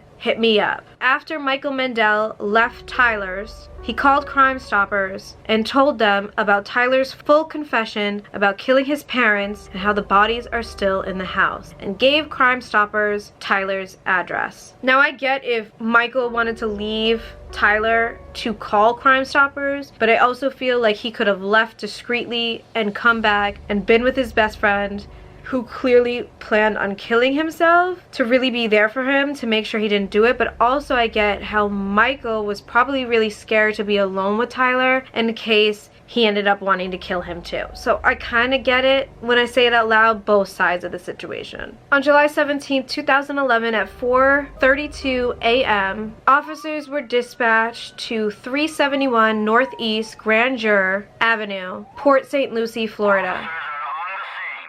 They parked across the street from the house, and they observed in the driveway a cream-colored Lincoln, which belonged to Tyler, a red Ford, which belonged to Mary Jo, and a black Toyota truck, which belonged to Blake. The officers walk up the driveway, and as they're approaching the house, they can hear somebody talking in the house. Now keep in mind the blinds are closed, but one of the officers, Officer Green, peeked through the closed blinds and saw Tyler pacing back and forth, talking to himself. In his police report, he described the look on Tyler's face as disturbing and said that he wasn't even blinking.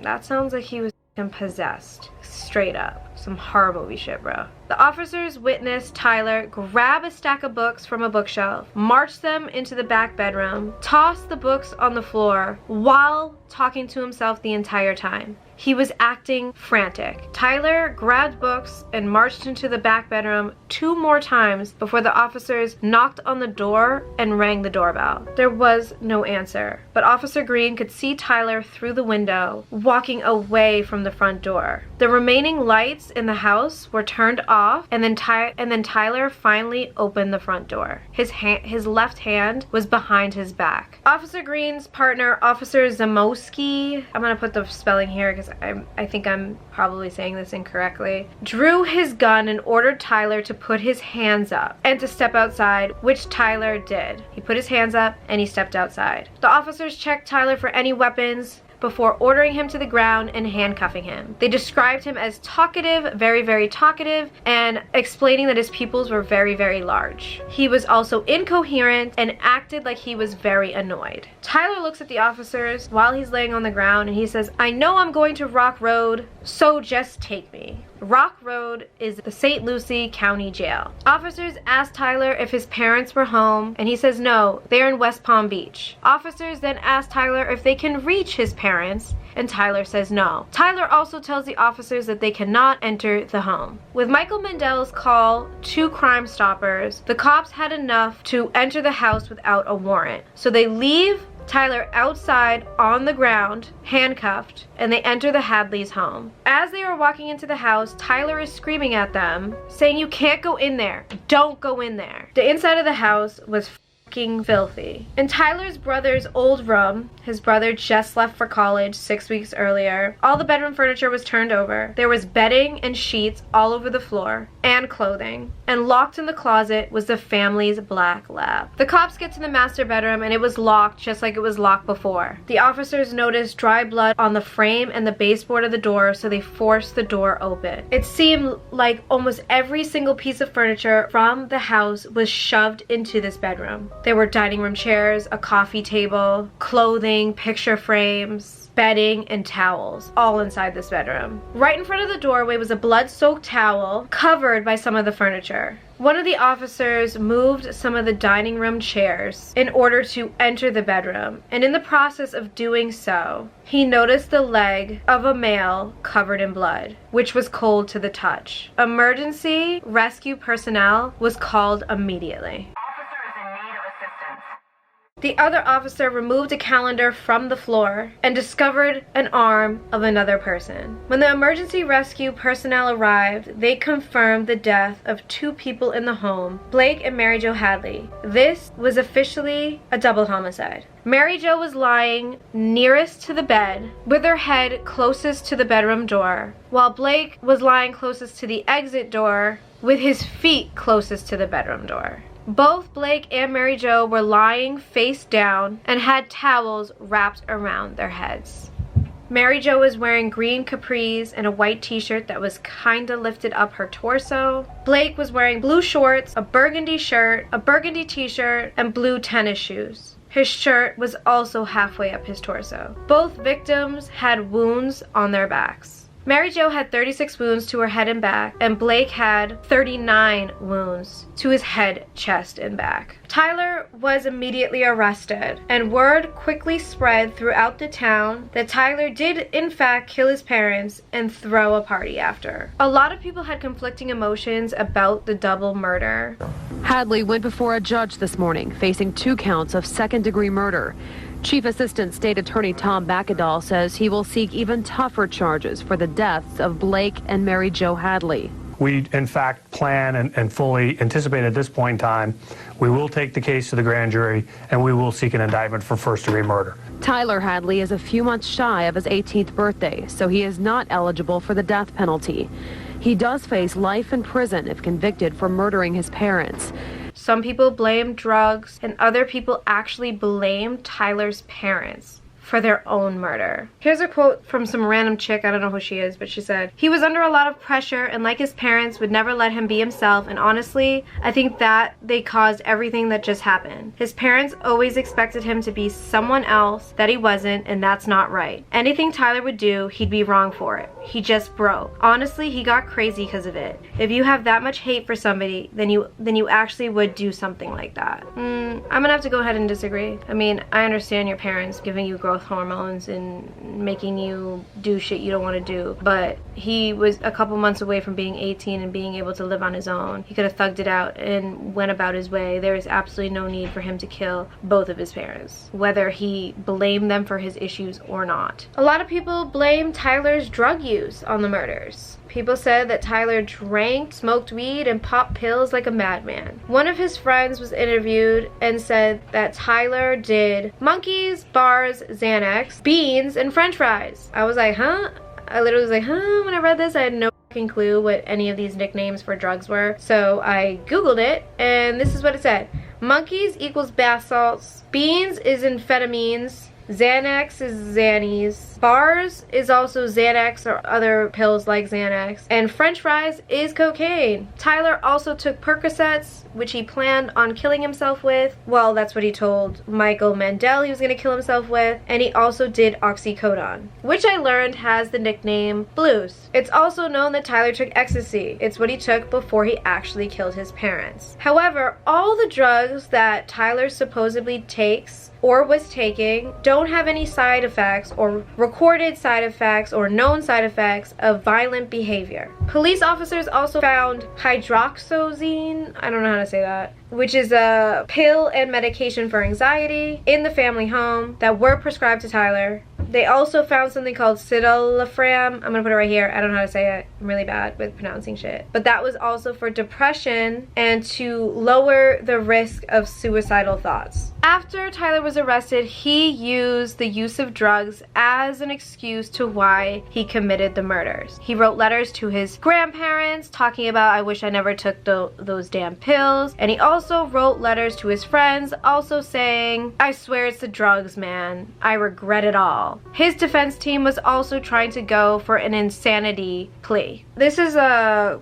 partial letter or some of Tyler's letter to his grandparents that I found online. It says, I was just living my life as a normal 17-year-old kid, and next thing I know, I'm in the middle of St. Lucie County Jail. I ruined a lot of people's lives, and I can't seem to forgive myself. I find myself crying a lot because of all the guilt. Every day I beg for forgiveness, and I ask God not to send me to hell. I don't want to go there. Father Michael told me that if I just confess my sins and repent, then God will forgive me for everything. I just can't get rid of all this guilt. It's swallowing me whole. I'm extremely nervous that I'm going to get a life sentence. It's making me pretty depressed. I want to say I'm really sorry for all the grief I've stirred up. I know everyone thinks I'm a psychopath and all, but I really am sorry for everything. I've been praying every day for forgiveness and for a decent plea offer. I should get one since it's my first offense. I feel really extremely bad for Ryan, which is his brother, and especially you and my other grandparents for the grief I've caused. I feel like Ryan doesn't love me anymore, but I know he does, and he's just going through a rough time. It's so hard going through this. I'm scared and I feel so alone. They're probably like, shut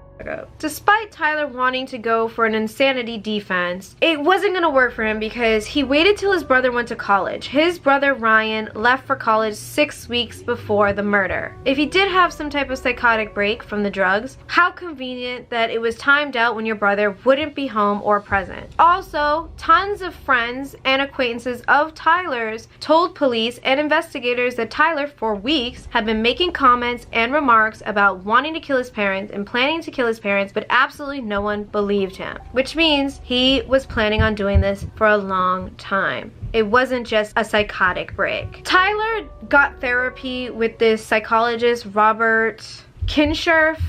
Might be saying that incorrectly as well. And this psychologist basically says that Tyler had been planning and plotting to kill his parents for a very long time.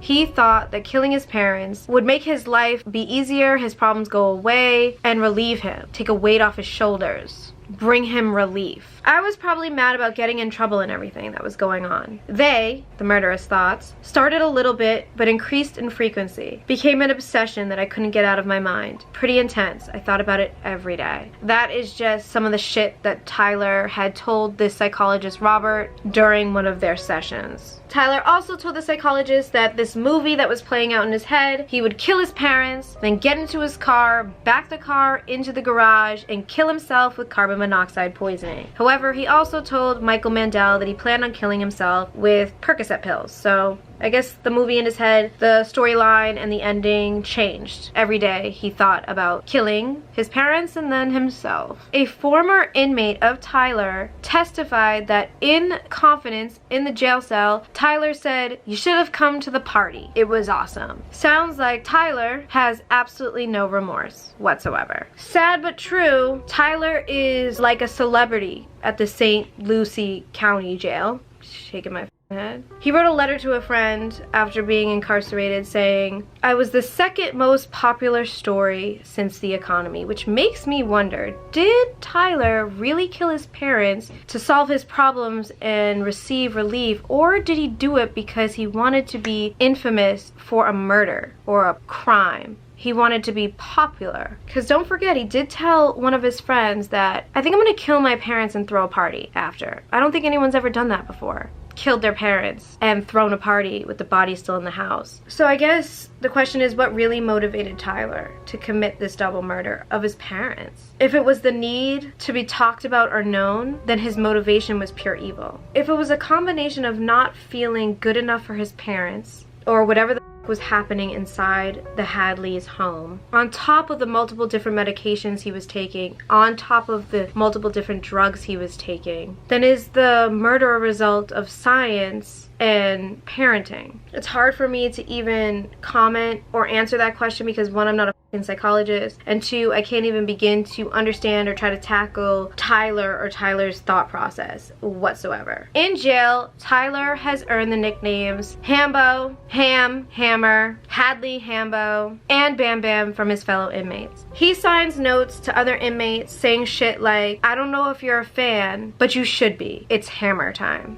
Or he simply just puts hammer time. When he gets fan letters in jail, he signs them with Hambo. The murder itself got nationwide, national attention because of the party Tyler threw with the body still in the house, which is exactly what Tyler was hoping for, giving the murder the nickname Hammer Time. I want to discuss something about the fan mail. With Scott Peterson, Charles Mason, and a bunch of other people that have committed grisly, gruesome murders, they sometimes get fan mail, and sometimes these murderers even meet some of these people and get married at some point in life, even though they're in jail for the rest of their lives. It makes me wonder how fucking sick and twisted the people are writing these fan letters, that they too have committed crimes or admire the people that they're writing so deeply because they want to do exactly what they did, and they're just as fucking sick.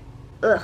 It freaks me out. Tyler has been caught smoking weed in jail, making weapons, and although he's super popular in his jail, it has not prevented him from being beat up or jumped occasionally. Everybody's got haters, right? Despite bad shit Tyler has done in jail, he has also passed his GAD. He took the SAT and passed with a 2100 test score and likes to read books. Lots of books. Tyler, who had once blamed Michael Mandel for being in jail. Like, you're the reason I'm in here, dude. Tyler has also written Michael a few letters in jail. He has forgiven Michael. Michael did the right thing, Tyler, you f***ing idiot. Michael Mandel himself actually ended up in jail for stealing some guy's gun, so his life went to shit, or was always gonna go to shit, I don't know, but he ended up in jail as well. In 2014, Tyler gave up on having a defense or insanity plea. Instead, Tyler pled no contest to 2 counts of first-degree murder with a weapon. And because Tyler committed these murders 6 months before his 18th birthday, he could not be sentenced to death. In its opening statements, the prosecution said the killing of Blake and Mary Jo Hadley was a cold,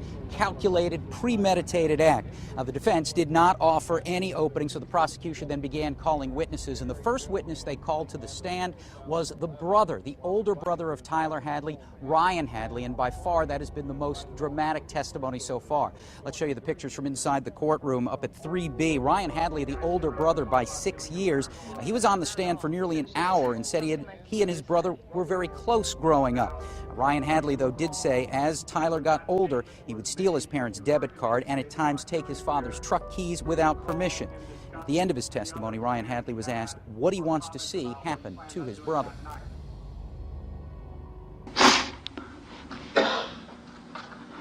Well, I guess what I want is for him to get the maximum penalty possible, which I understand is life in prison without parole.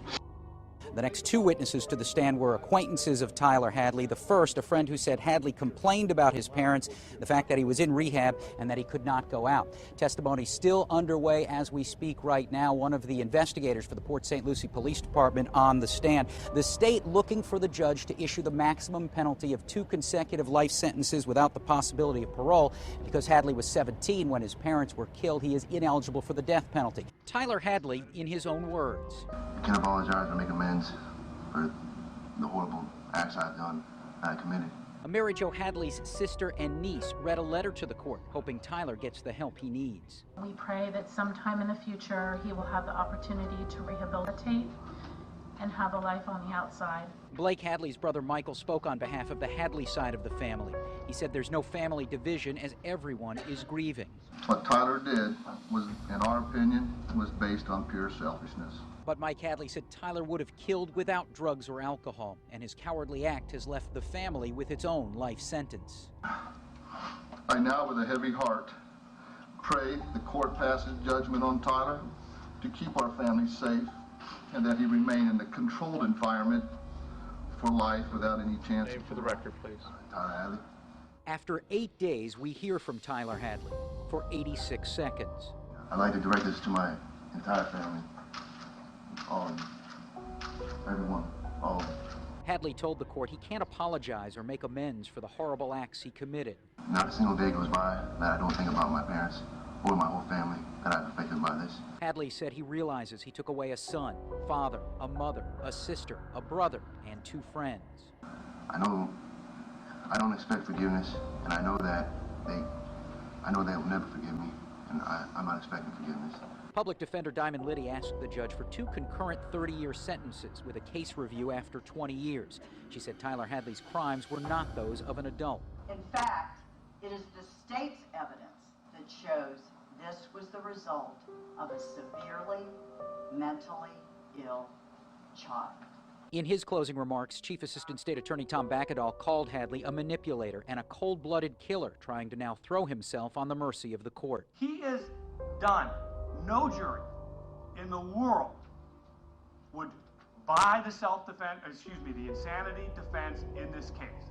The state is looking for Hadley to get life without the possibility of parole. It is hereby the judgment and sentence of the court that as to both counts 1 and 2, the defendant be sentenced to life without the possibility of parole. He was sentenced to 2 consecutive life sentences without the possibility of parole. His sentencing included an automatic review after 25 years. This is when a judge determines if a life sentence is still appropriate based on the inmate's behavior or conduct while they were in prison. And the judge determines whether or not that sentence should be reduced. Tyler and his defense team tried to appeal the 2 consecutive life sentencing. They wanted to go for 40 consecutive years. In December of 2018, Tyler went back to court for this appeal. However, in court for this appeal, a judge upheld the 2 life sentences without the possibility of parole. Sucks for you, Tyler. Sorry, buddy. And that is the story and the case on Tyler Hadley, the kid who has earned the nickname Hambo and given a murder a nickname Hammer Time. A kid, a teenage boy who killed his parents and had a huge summer party. I think the most disturbing thing out of all of this, on top of it already being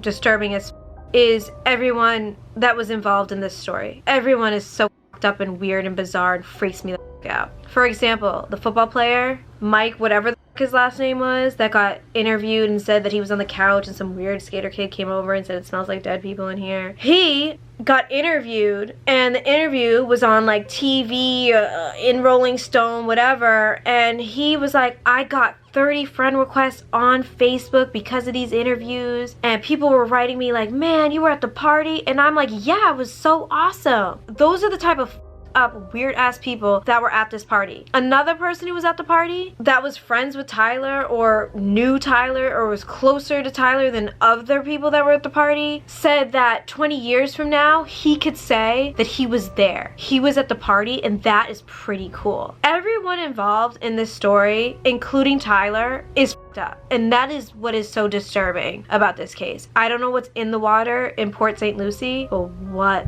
in the actual. No one ever lived in the Hadley house ever again. In 2015, it was demolished. And that's that. That is the story of Tyler Hadley, who murdered his parents. I emailed the warden of this prison and I asked if I could get Tyler's mail address because I want to write him a letter telling him that I do true crime and I'm really interested on his mentality, and ask him if he has any remorse. I just want to ask him a bunch of questions. Ideally, it would be cool if the prison would just let me come in there with my own security, my camera crew, and just let me film an interview, but I'll settle for him writing me back with a letter. So I'll let you guys know if I ever get emailed back or if I ever get an address to send him a letter, but I will keep you guys posted. I'm just curious, since he's so young and still in jail and he seems to love the fame and attention, if he'd be willing and interested in answering the questions that I have for him. So I'll let you guys know. But in the meantime, don't forget to give this video a thumbs up or a thumbs down. But as I always say, if you're giving it a thumbs down, you probably shouldn't be on this channel. But if you are going to be here, make sure you hit that subscribe button, but also hit the bell, because if you don't hit the bell, you will not get notifications. And if you don't get notifications, what is the point? There is none. Most importantly, don't forget to subscribe to my wave channel, ridethewave.com/thevictortwins/post, and all my social media will also be linked below. Follow me everywhere, and I love you guys to the moon and back. Be safe. Till next time.